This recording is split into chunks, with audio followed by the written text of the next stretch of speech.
бро, сен алдыңғы бөлімде сен маған бір нәрсе айтам деп едің ғой, сырыңды айта ғой. Bir айтайын деген.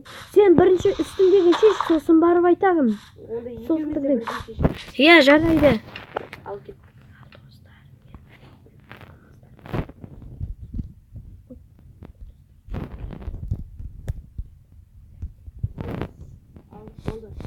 Тоқта, мен шешініп болайын. Менде бос орын қалмады, сондықтан аяқ киімім тұра берсін. Сән саған айтарым. Иә, айтамын. Дос болайық. Не дейсің? Дос болайық. Несін кетірем. Саған айтқаным ғой да. Мен жаздым. Ха-ха. Достар, оның бәріміз менікін алып кеттік.